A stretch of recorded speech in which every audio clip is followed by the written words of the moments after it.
So Batman is currently a long way from home, billions of miles. He is in an entirely different galaxy, fending off and fighting against a whole new evil. Now my name is AJ and let's get into it. So picking up directly from our last part, we saw Batman dying in space, but being saved by Punchbot's last final moments, getting him a ship, rocketing him off into parts unknown. And as we move over, we see where he landed. He landed on a certain planet, a planet named Akari. And if you couldn't tell, Akari is home to the native species Akarians, the same species that Captain Cyan is, who at this point so far has been the big bad around the story, defeating Batman at every turn, and even was the one who put him in the position of dying in space in the first place. But as Batman arrives and talks with their people, he believes that he's came here for a purpose, to complete his training, that it wasn't just an accident that he came to this planet specifically, the planet of his now greatest enemy so far, here in this new galaxy. So the people then tell him of the planet's story, how this planet was once a place of peace, where their people lived in harmony with the land and the beast of the field. And it was like that for eons untold, until the Black Sun Mining Company came. They claimed their world and ground as their own, and with them with it, going as far as to enslave them and steal their children, until slowly but surely their land and planet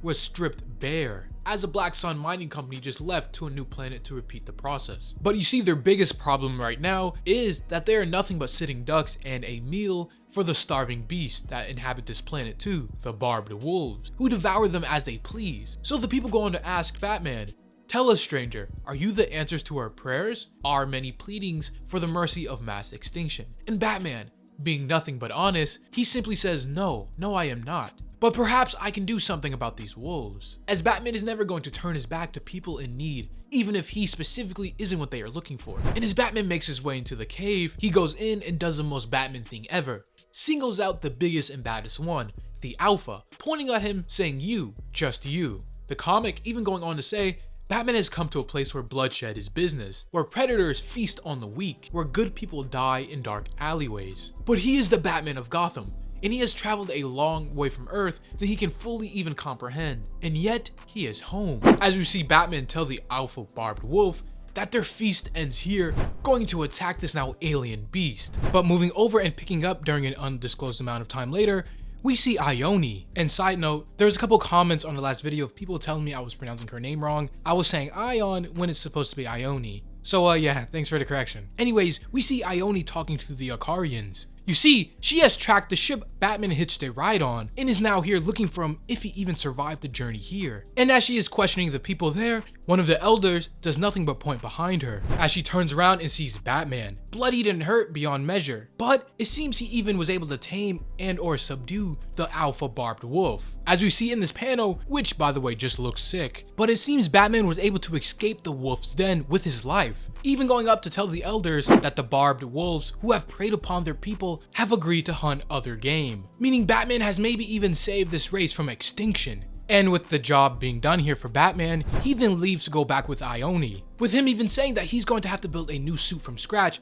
with whatever tech she has on board, and they'll figure it on the way. As we see Batman bringing along his new companion in the Barbed Wolf, with Ione at first disproving this, saying, "If you think we're bringing this wild mongrel on my ship, then you're even crazier than you look, Batman." But right now, Batman is too busy lost in thought to even acknowledge what she's saying, as the comic goes on to explain that Batman has fought the wolf for hours, until he was sure that he had nothing left in him that he could afford to bleed, meaning he fought the Alpha to his last breath. But instead of the Alpha coming in for the kill, the beast looked right at him in the eye, and instead of killing him, it simply licked his face. Batman likes to think that the wolf saw something in him, saw something that made him realize that Batman is not only another Alpha like him, but if they teamed up instead, there will be more hunting to be had. And that is a promise he intends to keep. As we see their ship rocket off from the planet, picking up weeks later, and you might be asking yourself, okay, well, where are they even going? Well, they're going back to the War Storm. As of course, as Batman did escape with his life, there were still innocents on board. And you already know, Batman is not one to turn his back on danger or those in need. And as we see inside the ship, we see Batman tinkering with some tech, creating and crafting an all-new space bat suit, with Ione going up to check on him, with her even saying, "You don't have to do this, Bruce. You beat them. You escaped the War Storm, and let that be enough. All their captain wants is to see you dead. Why even give him another chance to see that happen?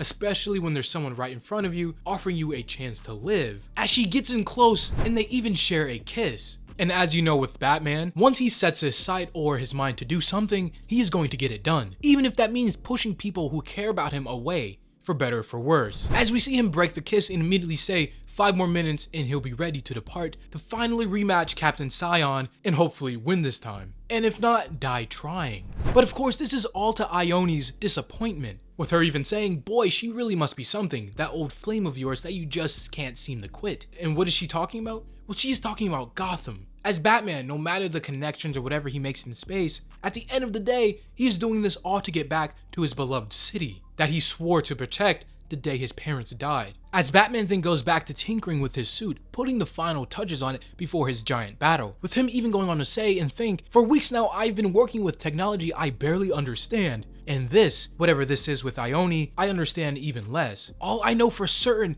is that I have one more fight to win, if I'm going to earn the right to go home. As we see them finally approach the Warstorm, and him jumping out, activating his space cape, which is just the coolest thing ever if you think about it, as he floats down through space, coming back to the Warstorm to finally start his final skirmish. But as he gets on board, he activates their sensors so they know he is coming. So a bunch of guards go out looking for him. And so the first part of the battle starts, with Batman running from gunfire from the aliens, with him thinking to himself, keep moving, do not stop to think about how absurd this is, storming a spaceship the size of a city. But unfortunately for Batman, he slips up and gets grabbed, and the strong alien starts to squeeze his head, literally trying to pop his head off. And keep in mind, this would have been certain death for Batman if he was in his normal suit. But of course, Batman here has had the infamous prep time and is now prepared for this, as he simply activates his glove, punching him back, taking him out with one hit. As we see Batman jump up, taking the rest of the squad on, throwing magnetized retractable batarangs and flaunting his bulletproof cape. And side note for a second,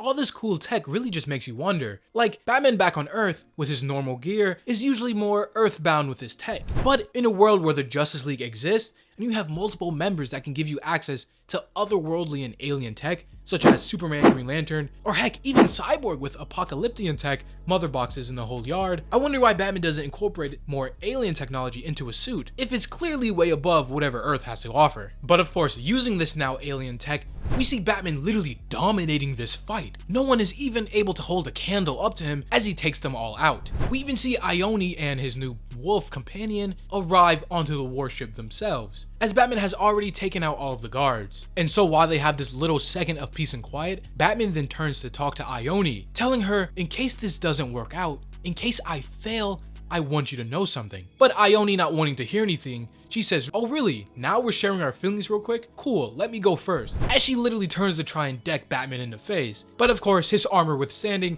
and it is not really effective. But she got her point across nicely anyway. As she goes to walk away from Batman, saying, do whatever you have to do, and then get out of my galaxy, Batman. Basically telling Batman that no, that ship has sailed already. Brushing him off the same way he brushed her off earlier. As she then goes to round up any of the stormtroopers who want to escape and start a new life somewhere away from all this war. But we see Batman and his new wolf companion move on, going down, attacking and fighting more guards, as the barbed wolf is absolutely destroying people, even as going as far as to rip someone's arm off and delimb them as they start to bleed out profusely. But of course, Batman is against this, as his no-kill rule even extends to wild barbaric animals, as the wolf just gives him his arm back. And they start to make their way further down the corridor. But just then, the real fight starts to begin, as we see Captain Scion slam the wolf down, saying, really? You bring a barbed wolf from my homeworld. Do you really think this will frighten me? As Batman and Captain Scion finally meet face to face for the third time. But this time,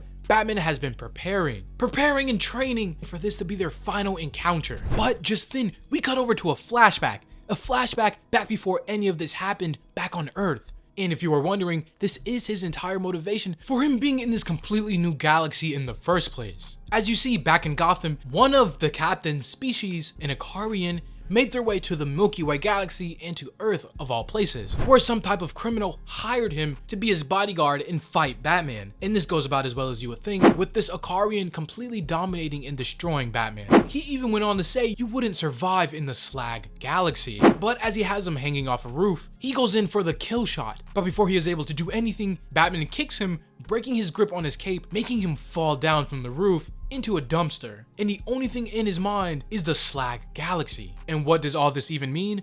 Well, we will see in a second, as we cut back over to the immediate fight with him and Captain Cyan. Captain Cyan goes on to say, "Batman, while you are still capable of non-vegetative thoughts, perhaps you'd like to tell me what all this has even been about. Why you even journeyed far from home just to die by my hands?" But of course, Batman says he is not telling him anything, he'll show him, as he decks him across the face, in the first time actually dealing damage with his now advanced alien tech suit. As we see a little montage of them fighting. No, not fighting. It's a absolute beatdown and one-sided, as Batman puts the pain on Captain Cyan. Even him going on to say, "I know his every pressure point, major nerve clusters, hidden jugular notches, I put my knees or my knuckles into every single one." With him saying, Captain Cyan kidnaps people for a living, pressures them into being killers, so I won't hold back, not one bit. It takes 11 kicks and 23 strikes before he finally brings him down, and it takes 5 more before he finally stops beating on his body. As Batman has finally done it, thinking he completed his journey and the reason he's here, he beat an Ikarian, the species that once beat him and triggered this entire cross-galaxy trip here, with Bruce going on to reflect, saying, "It's been weeks since I was lying in a dumpster in Gotham's East End. The one eye that I was able to even look through, staring up in the stars, as I just then realized the absolute hell that he will have to get through in battle to make his way here." And so he has. He has completed his journey. He has learned all he needs to go back home. But why doesn't he feel done? Why doesn't he feel satisfied and completed? We then see Ione come up from behind, witnessing the captain's body on the floor, with her saying, "Without their captain, the weathermen and the stormers are standing down. The war storm itself is yours, Batman. Congrats. But I guess this is goodbye, so goodbye." But Batman, who still hasn't said a word yet, seems like he's making up his mind for something else, something larger than this, as he turns around to Ione, asking her what she can tell him about the Black Sun Mining Company. As you see, the reason why Batman hasn't felt satisfied or completed is because, yeah, while he took down Captain Cyan in his little personal vendetta, he realized that Captain Cyan was just only one moving piece in a larger puzzle. The Black Sun Mining Company is the real threat. They've been going across this galaxy, the Slag Galaxy, scoundering, destroying, killing people, all in the name of them furthering their goals. And if Batman is going to come here, he's going to do everything in his power to try and right this wrong. But of course, that's another issue for another day, as this story comes to a close. So yeah, what do you guys think about it? Leave any of your thoughts or ideas about this issue down in the comments below. I would love to take a look and talk to you guys about it. And if you enjoyed the video, leave a like or even subscribe if you're new and like to see more. As always, thank you for watching.